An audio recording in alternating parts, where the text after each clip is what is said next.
Bonjour à tous, nous sommes heureux de vous réunir aujourd'hui pour ce webinaire de 30 minutes consacré aux nouveaux défis auxquels sont confrontées les équipes data dans ce contexte de New Normal. Et finalement, comment tirer parti des options de capacité dites augmentées. En clair, que vous soyez data engineers, data analyst, data scientist ou membre de l'équipe data, quels sont les leviers que vous pouvez activer? Dans le cadre de ce webinaire, nous reviendrons tout d'abord sur un état des lieux des environnements data, toujours plus complexes. Ensuite, nous verrons quelles options sont disponibles pour fluidifier les flux de données et concrétiser la fameuse création de valeur. Et enfin, quelles technologies et bonnes pratiques retenir. Bien entendu, n'hésitez pas à nous partager vos questions via le chat, nous y répondrons en fin de session. Pour débuter ce webinaire, j'ai le plaisir de vous présenter Nicolas Corchia, cofondateur et directeur des opérations chez Indexima, que j'accompagnerai aujourd'hui, et je suis donc Laetitia Korn, directrice marketing et communication d'Indexima. Bonjour Nicolas. Bonjour Laetitia, bonjour à tous.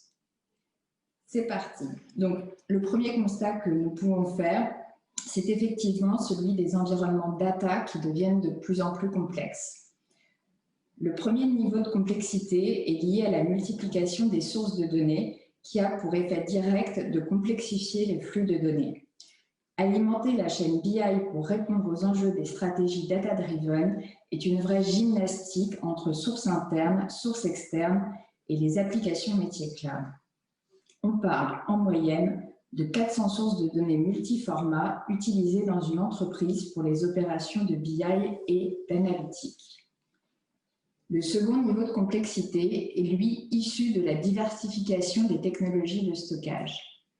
Les démarches de collecte massive ont poussé les entreprises à investir dans de multiples technologies pour y stocker et structurer leur patrimoine data afin de répondre à leurs besoins de BI et d'analytique. Base relationnelle SQL, architecture dite NoSQL, data lake, entrepôt de données pour l'infrastructure, puis outils de data quality ou de data wrangling, de gouvernance, de découverte et de référencement ou d'intégration.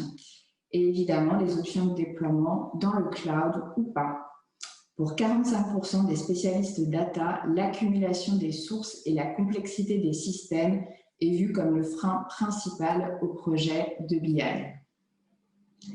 Le troisième niveau de complexité, comme par effet ricochet, et l'allongement du cycle nécessaire à la création de valeur de la BI.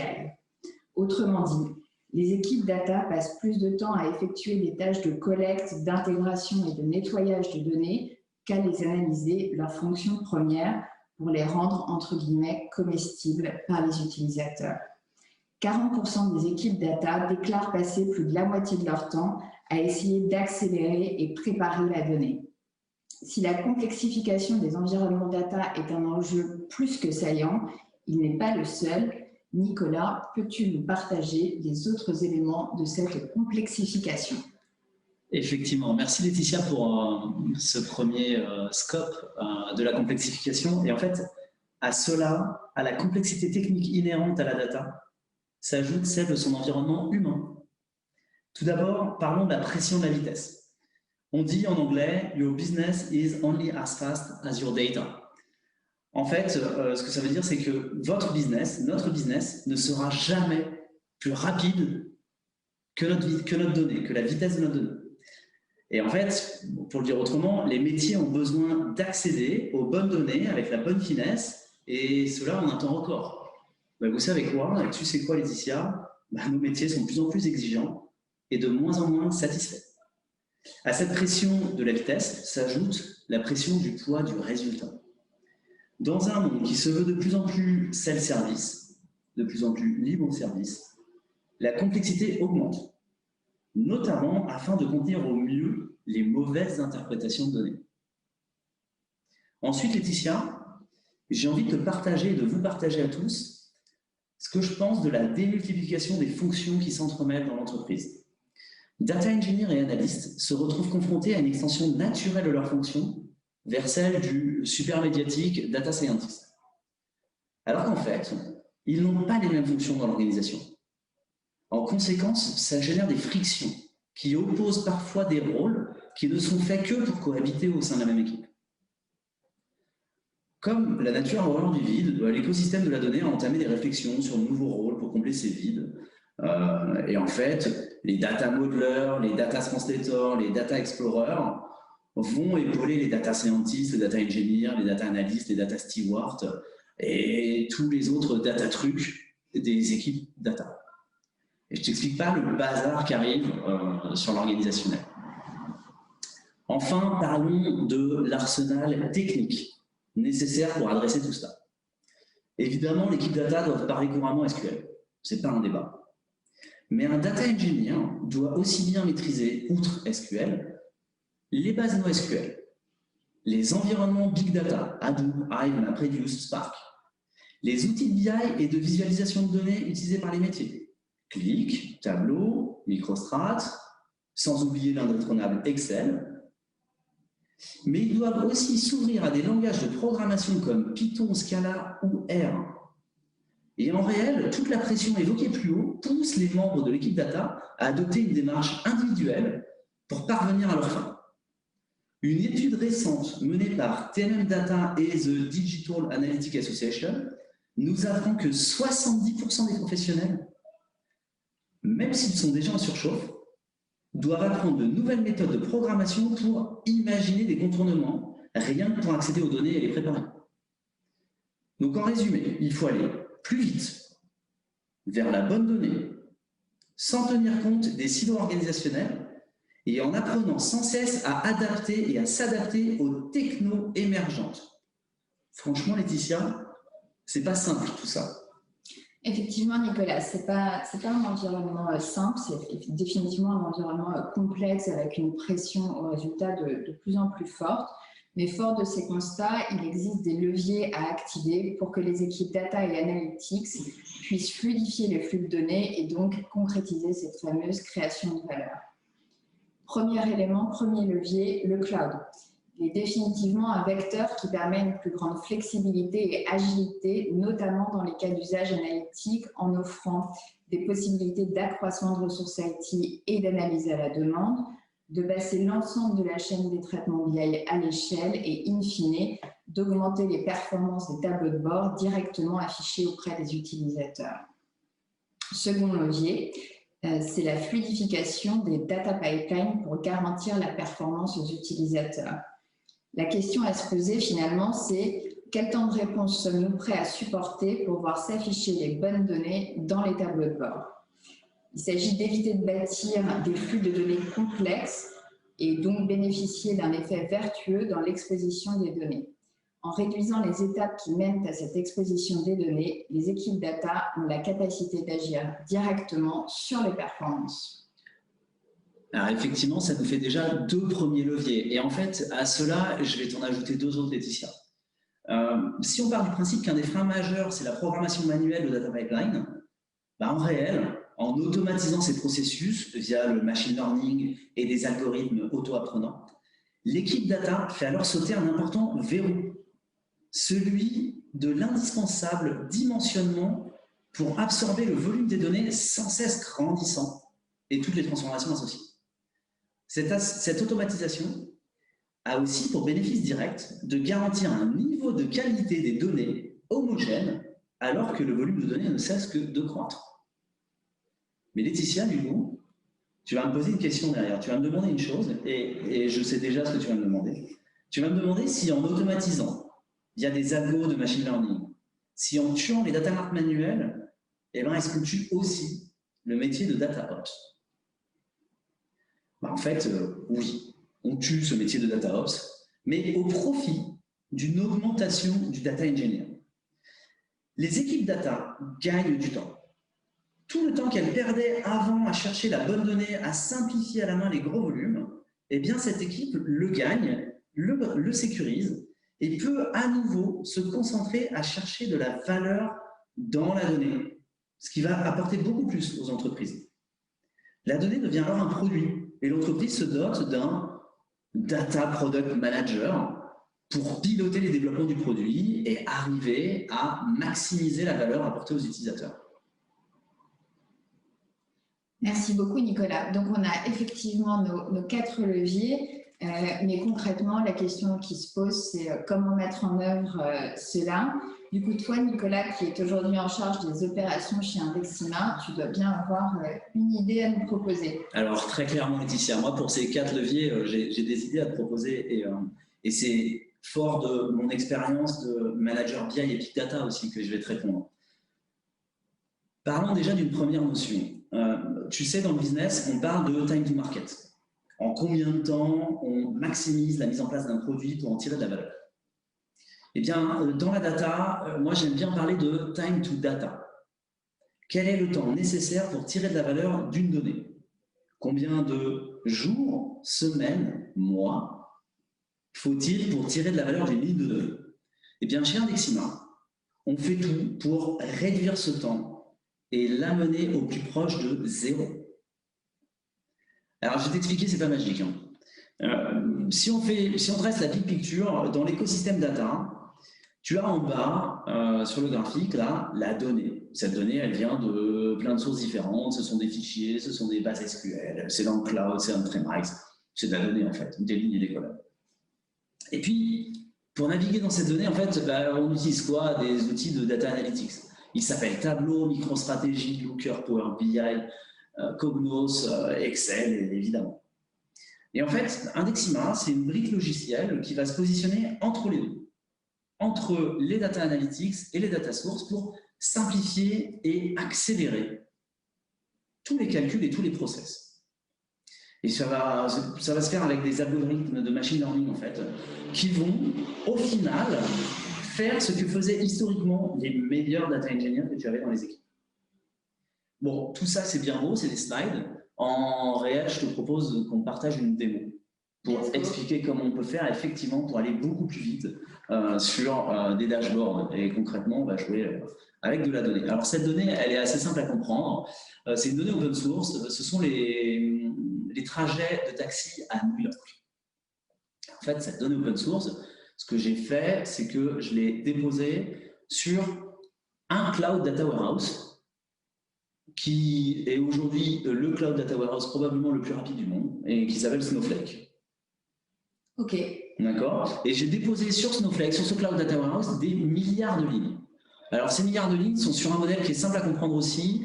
On a 2 tables. Une table qui contient tous les trajets. Alors, sur un trajet, on va retrouver des informations. D'où est-ce qu'on est parti? Ce sont des coordonnées géographiques de départ, les coordonnées géographiques d'arrivée, le montant de la course, le type de paiement, est-ce qu'on a payé en cash ou en carte bleue, le vendor name, le nom du vendeur qui a déplacé le passager entre ces 2 points. Et puis en fait, comme il y a des coordonnées géographiques dans cette table de fait, ce qu'on a fait, c'est qu'on a ajouté une table de dimension à côté qui permet de traduire les coordonnées GPS en des codes postaux, des zip codes. Parce que c'est quand même plus facile de jouer avec une carte qui contient des zip codes qu'avec une carte qui contient des milliards de points. Mais bon, on a nos milliards de trajets et puis notre table d'association à côté. Et puis, ce que j'ai fait avant la démo, c'est que j'ai fait un premier dashboard. Un dashboard dans un outil de data viz que j'aime beaucoup, qui s'appelle Tableau. On en a fait dans d'autres, mais là, aujourd'hui, on va faire la démo sur Tableau. Et donc, j'ai un dashboard Tableau qui pointe sur 5 milliards de lignes hébergées par Snowflake. Et alors, mon cluster Snowflake, il faut que tu saches que c'est déjà un cluster costaud.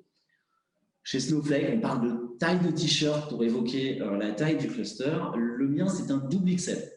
Donc, on va dire que c'est un bon gros cluster déjà, double XL, vous voyez ce que ça donne en t-shirt. Et puis, accessoirement, ce cluster me coûte quand même un peu d'argent. Il me coûte $64 de l'heure. Ok. Ok. Alors, trêve de slide, basculons sur une vraie démo. Donc, en fait, ce qu'on va faire, c'est qu'on va ouvrir ce dashboard que j'ai préparé. Je suis très fier en tant qu'analyste d'avoir fait un dashboard sur mes 5 milliards de lignes sur Snowflake. Donc, je vais ouvrir mon dashboard Tableau qui se trouve sur mon laptop, sur mon ordinateur portable. Pardon.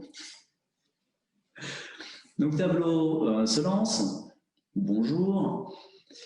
Et puis, en fait, comme mon dashboard pointe sur Snowflake, la première chose que me demande Tableau, c'est « Donne-moi tes credentials pour te connecter à Snowflake ». Donc, je ne vous les partage pas, évidemment, mais je vais les saisir.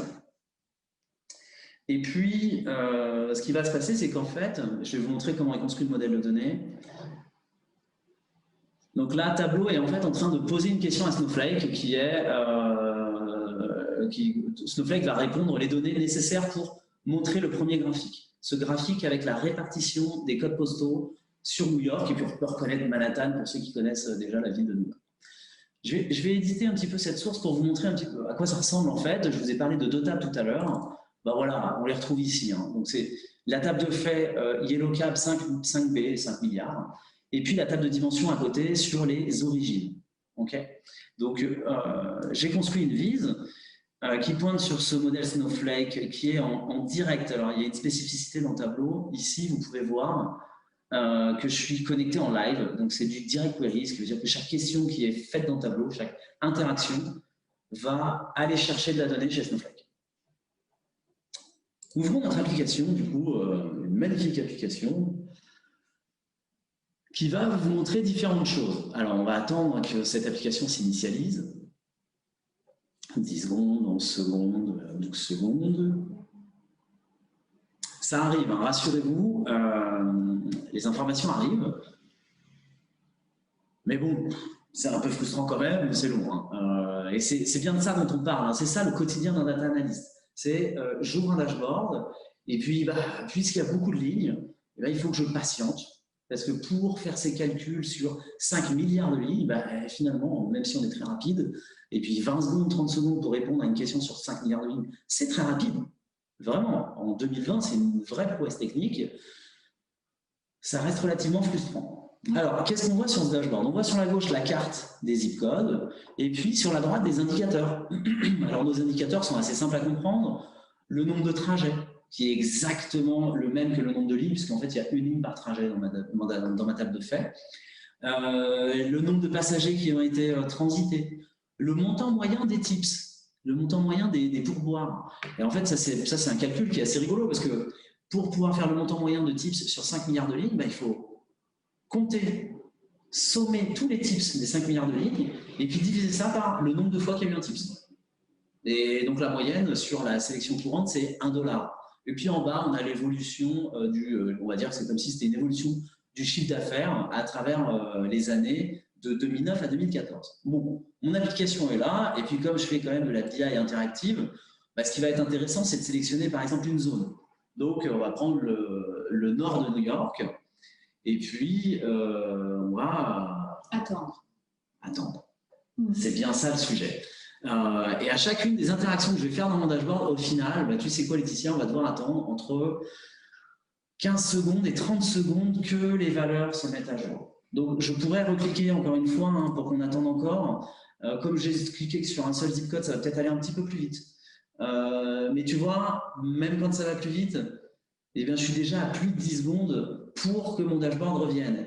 Et je te laisse faire le calcul, mais en fait, dans une entreprise, des analystes qui attendent à chaque fois qu'ils veulent poser une question, qu'ils veulent une réponse à une question, s'ils doivent attendre 10 secondes, 30 secondes, à la fin de l'année, des jours hommes, ça en fait beaucoup.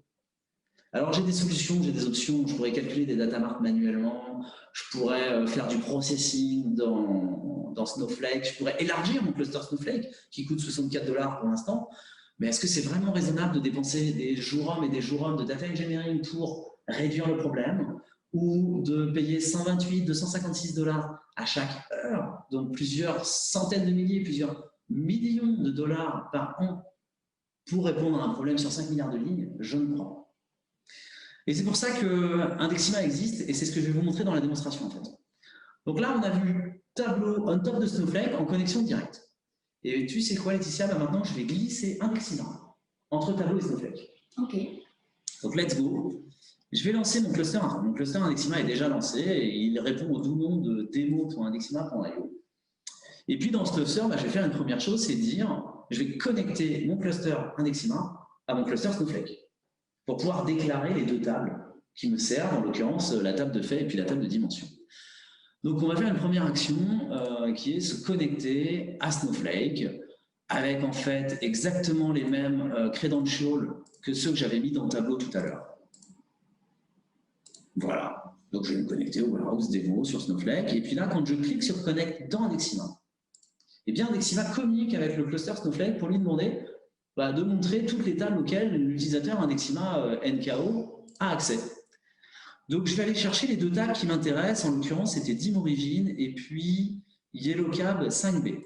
Et puis une fois que j'ai sélectionné ces deux tables, je vais cliquer sur Create. Voilà, c'est tout. Je viens de connecter Indexima à Snowflake en 3 clics. Plutôt facile. Ouais. Ok. Maintenant, basculons dans Tableau, parce qu'on a fini tout le data engineering qu'on devait faire en fait. Let's go. Let's go. Donc dans Tableau, je vais faire autre chose. Je vais retourner dans ma feuille. Et puis, je vais me connecter à Indexima en fait. Donc, je vais éditer cette data source, cette connexion, et puis on va pointer sur le bon cluster. On va mettre un login et un password que je ne vais pas non plus vous partager.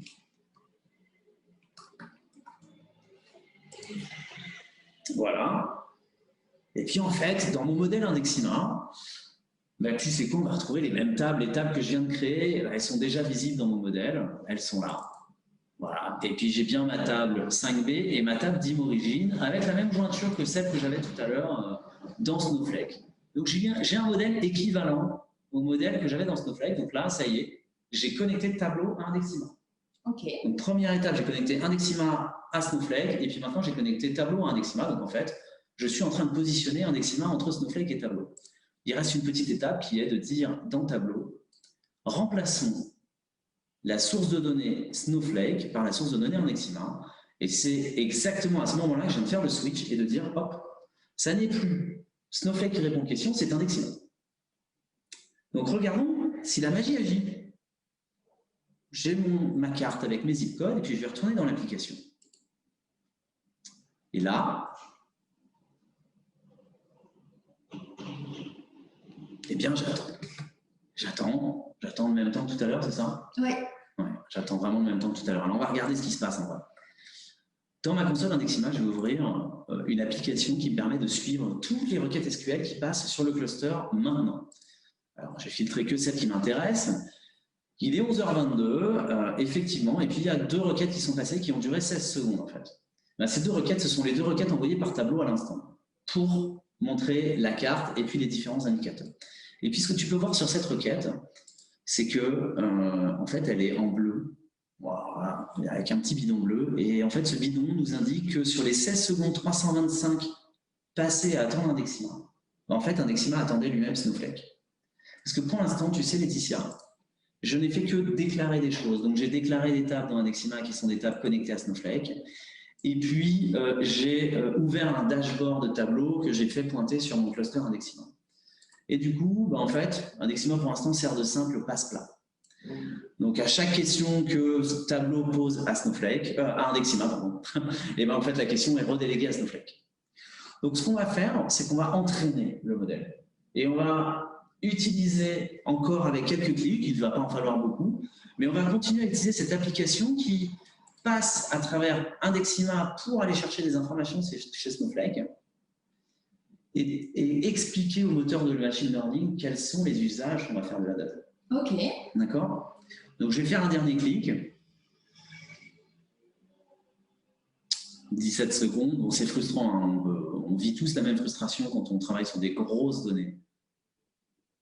Et puis, il faut que j'accélère. Il est déjà 11h23. Hop, je fais une dernière sélection pour être sûr que mes abos de machine learning aient bien compris quel est l'usage. Donc voilà, on voit toutes nos requêtes passer, puis on est bien à 20 secondes, 25 secondes, 21 secondes, 12 secondes, peut-être 13, peut-être 16, on va voir. Et puis maintenant que le moteur a suffisamment compris comment la donnée est utilisée, eh bien on va dire au moteur d'optimiser. Donc je vais remettre ma casquette de data engineer. Et puis, côté Indexima, ce que je vais faire, c'est que cette table qu'on vient de créer ensemble, la YellowCab 5B, qui a été créée à 10h20 heure serveur, parce que nos serveurs sont en Irlande, bon, eh bien, je vais l'optimiser. Et donc, en cliquant sur ce bouton, One Click, je suis en train de dire, s'il te plaît, moteur Indexima, maintenant que tu as vu comment j'utilise la donnée, est-ce que tu peux optimiser cette table ? Et si on retourne du côté des requêtes, ce qui se passe, c'est que le moteur, avec ses algorithmes auto-apprenants, a décidé de créer 2 choses, 2 index, on appelle ça des hyperindex chez Indexima. Ce sont des structures qui vont monter en mémoire et qui vont faire que les temps de réponse vont être grandement accélérés. Donc, je vous demande de bien vous souvenir des 22 secondes qu'on avait tout à l'heure dans le dashboard Tableau. On a un premier index qui vient d'être créé en 30 secondes. On va attendre que le deuxième index se crée. Il va probablement être aussi autour de 30 secondes. Et grâce à ces deux index, en fait, on va pouvoir retourner dans la data vis tableau et regarder quels sont les temps de réponse. Très bien. Donc j'ai hâte, toi aussi, et puis vous tous aussi en face. Voilà, on a mis 1 minute pour optimiser cette table en un clic. Retournons du côté du dashboard et puis faisons une nouvelle sélection. Bam! Voilà Laetitia, regarde, je peux refaire une sélection parce que tu n'as pas vu tellement ça allait vite. Et voilà. Maintenant, on est sur des temps de réponse complètement instantanés. Peu importe la sélection que je fais, on va voir nos mesures évoluer. Notre montant moyen ici est de 3,30 $. Et on est dans des temps de réponse de quelques millisecondes avec un dashboard qui se rafraîchit instantanément alors qu'on est sur 5 milliards de lignes.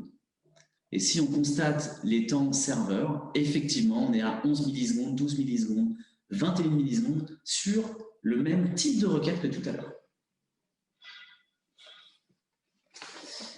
Alors, on va retourner aux slides. Et en retournant dans les slides, on va avancer. Alors, ce que je viens de vous montrer, en fait, c'est que j'ai glissé un Dexima entre Tableau et Snowflake.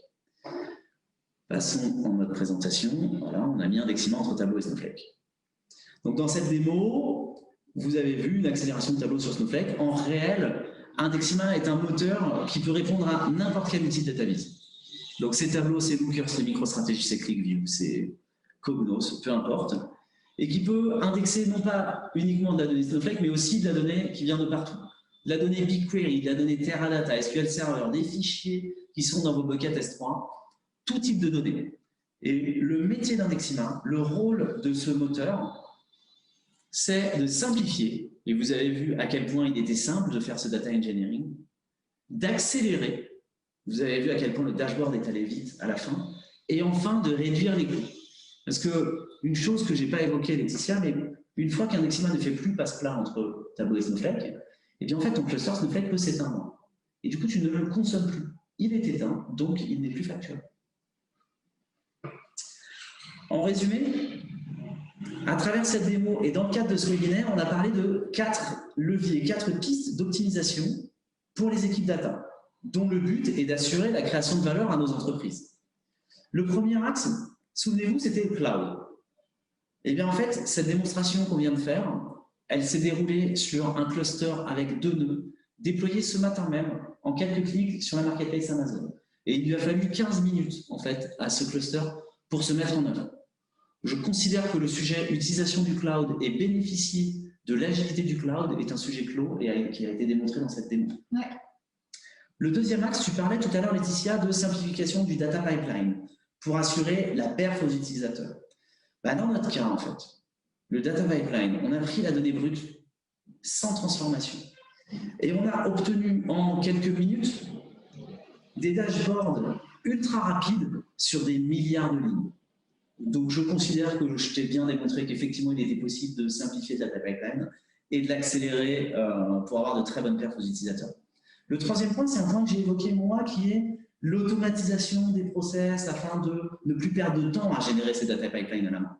Bah, tu l'as bien vu, hein, j'ai fait un clic en fait. Il a fallu utiliser la donnée et derrière juste cliquer pour demander au modèle d'apprendre tout seul comment optimiser ces requêtes. Il l'a fait, donc je considère que la démonstration a été faite. Enfin, les robots et la mort du métier de data engineer, de data ops dont nous parlions. En fait, c'est aussi la renaissance du métier d'expert data qui va tirer parti de cette automatisation pour se concentrer sur la réelle valeur qu'il apporte à l'entreprise en étant proactif, beaucoup plus proactif auprès des équipes métiers sur les aspects quotidiens et stratégiques. Et au final, tirons ensemble profit de l'automatisation et n'ayons pas peur de laisser la place à des robots pour toutes ces tâches à faible valeur ajoutée. Merci beaucoup Nicolas pour cette démonstration. On ouvre maintenant la place aux questions. Vous pouvez utiliser le chat pour nous envoyer vos questions. Les premières arrivent. Une première question concernant la synchronisation des données. Comment est-ce que ça fonctionne avec Indexima, Nicolas? Alors en fait, la synchronisation est très dépendante de la data source. Ici, dans le use case qu'on a vu par exemple avec Snowflake, ce qui se passe, c'est qu'au moment où on crée une table dans Indexima qui est connectée à Snowflake, eh bien, ça ouvre un pipeline, ça s'appelle un stream, entre la table Snowflake et la table Indexima, qui va faire que régulièrement, alors dans mon use case, j'ai mis 5 minutes par défaut, toutes les 5 minutes, Indexima va poser la question à Snowflake, est-ce qu'il y a de la nouvelle donnée? Et cette nouvelle donnée va être réindexée. Et ça va prendre, toutes les 5 minutes, ça va prendre quelques secondes en fait au final, de réindexation de la nouvelle donnée qui est arrivée dans Snowflake. Voilà. Et avec les autres bases de données, on a des mécanismes qu'on appelle des CDC, des Change Data Capture ou autres, très dépendants en fait de la source de données à laquelle on se connecte. Très bien. Il est 31. On prend une dernière question de Martin sur le volume qu'occupent les hyperindex Indexima sur son cluster. Alors en fait, ce volume, dans le cas des taxis de New York qu'on vient de faire, il est très faible. Je pourrais vous le montrer, mais il est de 2, je crois que c'est 2 ou 5 mégas dans ce cas d'usage. C'est pas forcément représentatif. C'est-à-dire que 2 mégas par rapport à 5 milliards de lignes, vous allez me dire, wow, c'est incroyable, ça prend vraiment très peu de place. C'est vrai, mais ma démo aussi, il faut accepter qu'elle soit aussi relativement simple. Dans un use case réel et chez les clients qu'on déploie au quotidien, on est beaucoup plus proche des 2%, 5% de la donnée initiale. Donc pour le dire autrement, quand on a 100 gigas de données brutes, eh bien chez Indexima, on va consommer entre 2 et 5 gigas de mémoire pour stocker les hyperindex. Très clair. Merci beaucoup Nicolas. Donc on a partagé avec vous dans quelle mesure les équipes data peuvent tirer parti des solutions dites augmentées, et notamment avec l'automatisation pour répondre aux enjeux croissants, pressants et accentués par ce fameux nouvel environnement de New Normal. La mission d'Indexima est de donner aux entreprises un accès instantané à toutes leurs données, et nous accompagnons aujourd'hui les entreprises parmi lesquelles les leaders du secteur banque, assurance, IoT, médias, distribution ou encore le secteur public. Excellente journée à tous et à très bientôt. Merci Laetitia, merci à tous et n'hésitez pas à nous contacter pour aller plus loin dans les questions et les échanges. Bonne journée.